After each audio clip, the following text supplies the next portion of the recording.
अनेक अनेक शुभकामनाएं।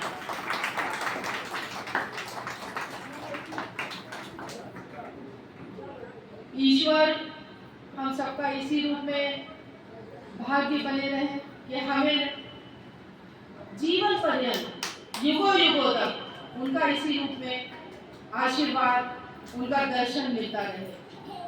सबसे पहले मैं अपने परम पिता परमात्मा का जयकारा से स्वागत करना चाहूंगी। श्री कृष्ण भगवान की जय हो। श्री कृष्ण भगवान की जय हो। ईश्वरीय लिपि रूप दर्शन की जय हो। ईश्वरीय लिपि रूप दर्शन की जय हो। ओम शिव। आप में से बहुत सारे लोगों को, भक्तगणों को ज्ञात ही है कि 31 मार्च 1972 को श्री कृष्ण चेतना अवतार देवी माँ जी के पुनीत पावन कर कमलों द्वारा ईश्वर अपने लिपि रूप में, अपने ज्ञान रूप में हम सब भक्तों के अंधकार को दूर करने प्रकाश रूप में आए। श्री हरि जब लिपि रूप में अवतरित हुए तो उन्होंने श्री कृष्ण चेतना अवतार देवी माँ जी को ये संदेश दिया कि तुम्हें गरीबों का सहारा बनना है, सहारा बनना है। अब गरीबी नाम हम जब सुनते हैं, गरीबों का सहारा, तो सबसे पहले मन में क्या आता है? सबके गरीबी से क्या आता है सबके मन में? आर्थिक रूप से जो कमजोर, जिसके पास कोई विशेष पद ना हो, वही तो गरीब हुआ ना। यही है ना संसारिक भाषा? नहीं, आध्यात्मिक भाषा तो ये है कि गरीब वो है जिसके पास सत्य ना हो, जिसके पास धर्म ना हो, धर्म का सत्य रूप ना हो। अगर आप देखिए, महाज्ञानी महापंडित होने के बाद भी सबसे गरीब युगों युगों में कंस रहे हैं। कंस क्यों महागरीब के रूप में है? श्री कृष्ण भगवान उनके भांजे के रूप में उनको प्राप्त हुए। नहीं पहचाने तो नहीं पहचाने। उनके कंस के रूप में क्या आ गया कि वो श्री कृष्ण भगवान का कहना चाहिए शरीर को समाप्त कर सकते हैं। रावण महाज्ञानी महापंडित, स्वयं महाभक्त होते हुए भी किस रूप में वो महाभक्त था? वो इस रूप में महाभक्त था कि उसे अपनी तपस्या के द्वारा हर एक क्षण में उसने बहुत तपस्या करी, लेकिन उसे क्या अपनी मनोकामनाएं पूरी करनी होती, कुछ ना कुछ ईश्वर से मांगना होता था और ईश्वर ने दिया भी।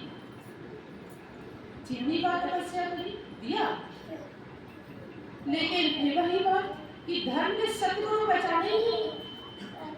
वो तो ईश्वर के इस रूप में पूजा करता रहा, कि तपस्या करता रहा कि ईश्वर से कुछ प्राप्त हो जाए, कुछ प्राप्त हो जाए। कभी उसने धर्म को तो पाना ही नहीं चाहा। और देखिए जरा, कंस, रावण, यहाँ तक कि भस्मासुर न जाने कितने हुए हैं असुर, जिनकी स्वयं भगवान द्वारा उनका विनाश हो गया, जीवन लीला समाप्त कर दी गई। अब ये तो एक परिभाषा है गरीबी की। दूसरी गरीबी की ये परिभाषा है आध्यात्मिक रूप में कि ठीक है, आपके पास धन भी है, आप ज्ञानी भी हैं, पद भी है, ऐश्वर्य भी है, लेकिन आप बताइए कि अगर ये सब होते हुए भी अगर आपके पास आत्मविश्वास नहीं है, साहस नहीं है, निर्भयता नहीं है, तो क्या कोई अर्थ रह जाएगा इस धन दौलत का? मन की शांति नहीं है, रातों की नींद नहीं है, कोई अर्थ है ऐसे धन का? क्या आप पाना चाहेंगे ऐसे धन को? क्या आपकी रातों की नींद ही आपके पास ना हो? मेरे विचार से तो बिल्कुल नहीं मनोकामना होनी चाहिए ऐसा धनी होने की। तो ये गरीबी तब भी होती है जबकि आत्मविश्वास ना हो, साहस ना हो और अपने पास निर्भयता ना हो। तो ये भगवान ने कहा है, भगवान ने कहा है, संदेश दिया है कि तुम्हें गरीबों का सहारा बनना है। तुम्हें हर उस व्यक्ति के पास जाना है जिसके पास आज सत्य का उसके अंदर धारण नहीं किए, धर्म का सत्य नहीं है उसके अंदर। हर उसके पास जाना है जो धर्म को पहचान भी रहा है लेकिन उस पर एक निष्ठ विश्वास नहीं कर पा रहा।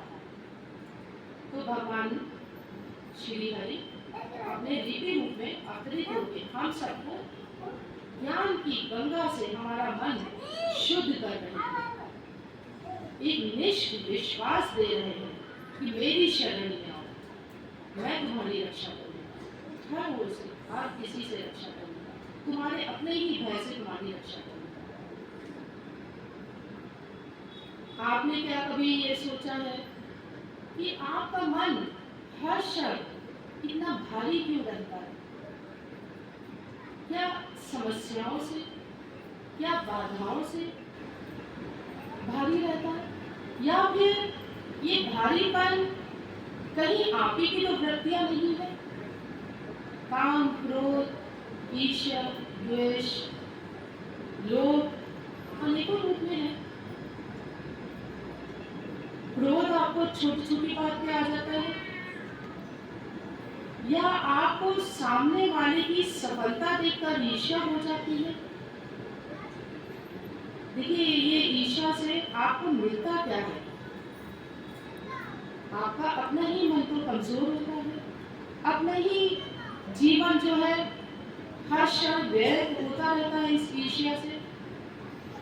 आपके पास तो ये है कि आप उसकी सफलता देखकर उससे ईर्ष्या ना करें, बल्कि उससे सीखें कि वो सफल क्यों है। क्या अपने मन की स्थिरता के कारण सफल है?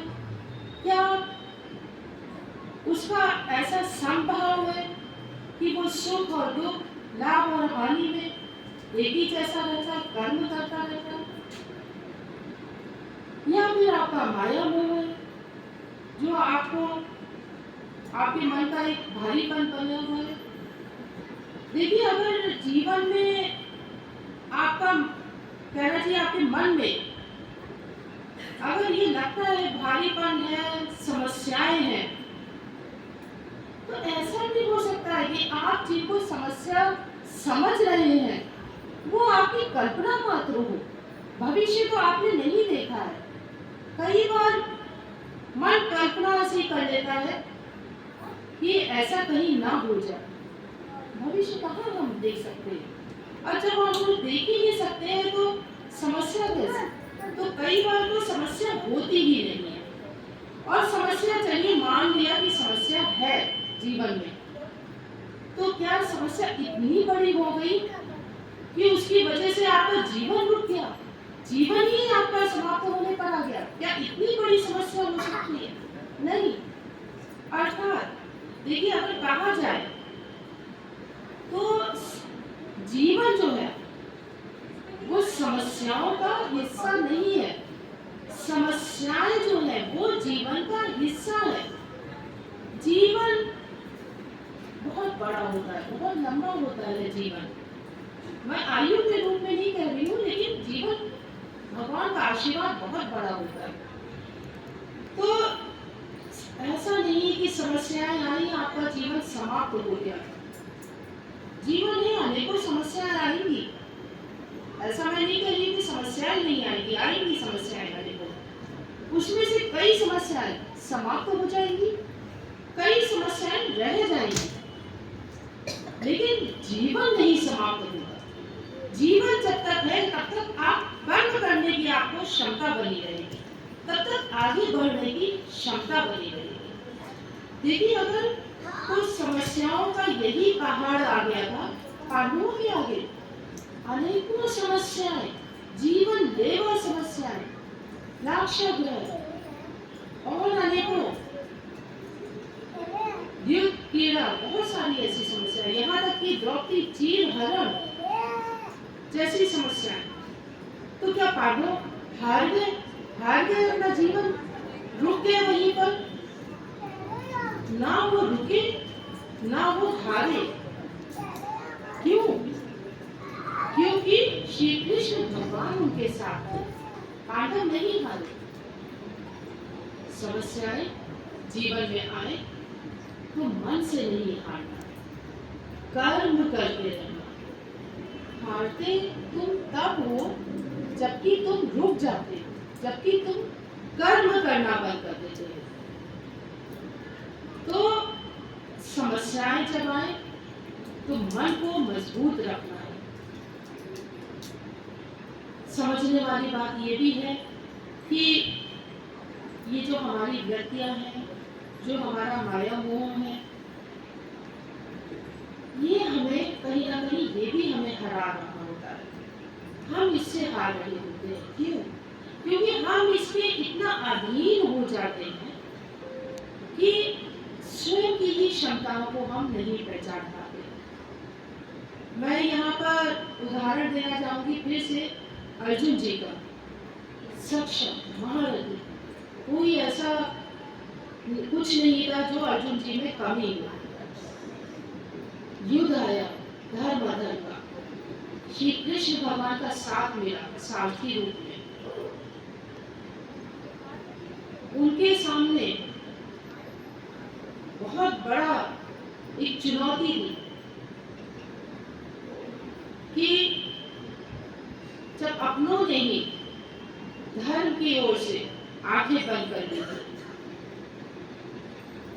भीष्म पितामह, द्रोणाचार्य, कृपाचार्य, अनेकों आंखें बंद कर दी थी सबने, तब श्री कृष्ण भगवान जो कि कौरवों के पास गए थे शांति का प्रस्ताव लेकर, लेकिन अहंकार से भरे दुर्योधन ने उनका प्रस्ताव ठुकरा दिया था।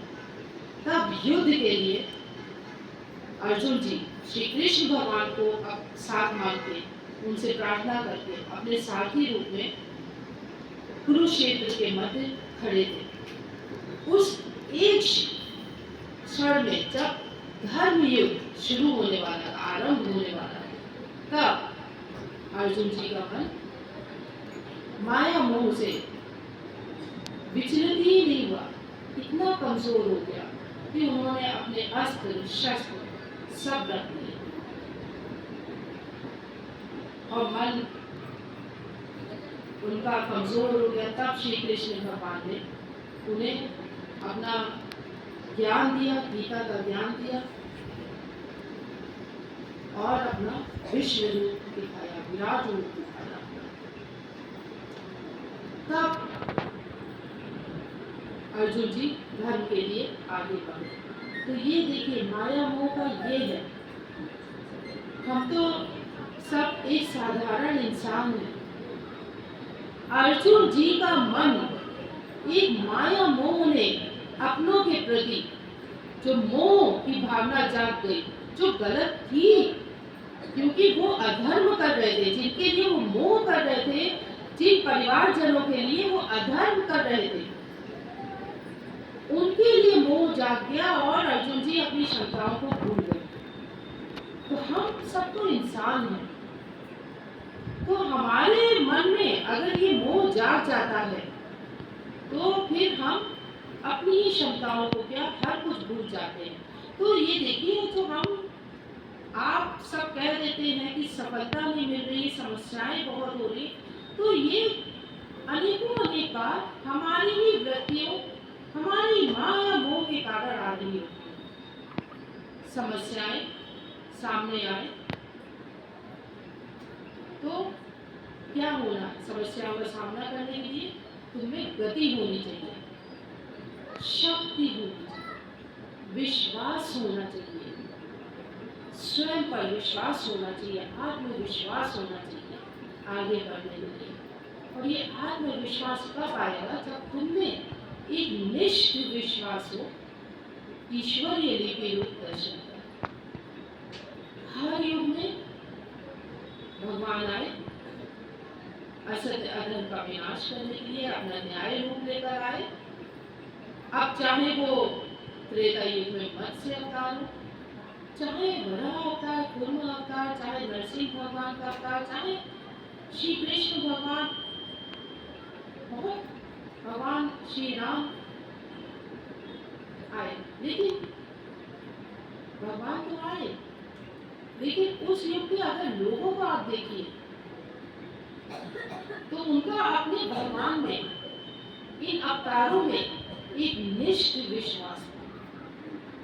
एक निष्ठ विश्वास था। उस विश्वास में वो प्रार्थना करते थे अपने भगवान से कि हे भगवान, हमें असुरों ने हमारी जीवन को त्राही त्राही कर दिया है, आप रक्षा करें। और भगवान ने रक्षा करते थे। आज कलयुग में ईश्वर फिर अपने लिपि रूप में आए, लेकिन आज देखना चाहिए तो 54 वर्ष हो गए। भगवान की लीला तो चल रही है, भगवान अनेकों रूप में अपना दर्शन दे रहे हैं, कभी भूकंपों के रूप में, कभी विभत्स तूफानों के रूप में, कभी सुनामी के रूप में। लेकिन अभी हमें कहना जाए तो हम पहचान नहीं पाए। हम क्यों नहीं पहचान पाए कि हमारा मन भटक जाता है, एक निष्ठ विश्वास नहीं आ पाता अपने भगवान पे। जबकि भगवान ने वाणिकम में कहा है कि हर तरह की परिस्थितियों को झेलने के लिए मैं शक्ति रूप में तुम्हारे सामने हूँ, तुम्हारे साथ हूँ। लेकिन साहस की प्रेरणा तो तुम्हें अपनी आत्मा से ही मिलेगी। आत्मा के आवाज को तो तुमने दबा रखा है। आत्मा में मुझ पर जो विश्वास का बल होना चाहिए वो तो तुम समाप्त कर चुके हो। तो ये प्रेरणा की आवाज को तुम कहाँ सुन सकोगे? तो आवाज तो देखिए ईश्वर की हम सुनना तभी बंद कर देते हैं जबकि हम संसार भर की आवाजों को सुनते रहते हैं। संसार भर की आवाजों को, उस संसार भर की आवाजों में क्या होता है? संसारिक चीजें होती हैं, उसमें बुराइयों का मिश्रण होता है, उसमें ईर्ष्या का मिश्रण होता है। तो ऐसे समय हम कहाँ अपने परम पिता की आवाज को सुन सकते हैं? हमारा मन तो भर चुका होता है संसारिक चीजों से। कहाँ उसमें हम अपने परम पिता की आस्था को ग्रहण कर सकते हैं? ऐसे मन हमारा खाली कहाँ है? अगर नेत्रों से हम उन चीजों को देखते हैं जो देखने योग्य भी नहीं है, और अगर हम देखते भी हैं तो क्या होता है? कई बार अधर्म को देखते हुए, जीवों के प्रति, किसी दुर्बल के प्रति, किसी असहाय असमर्थ के प्रति अधर्म देखते हुए भी हम कुछ बोलते कहाँ हैं? हम तो निकल जाते हैं आगे। इसी को श्री कृष्ण भगवान ने क्या कहा है? कायरता कहा है। जब हम धर्म के पक्ष में नहीं बोल पाते, जब हम कर्म नहीं कर पाते सत्य के लिए, धर्म के लिए, इसको श्री कृष्ण भगवान ने अपने उपदेश में कायरता कहा।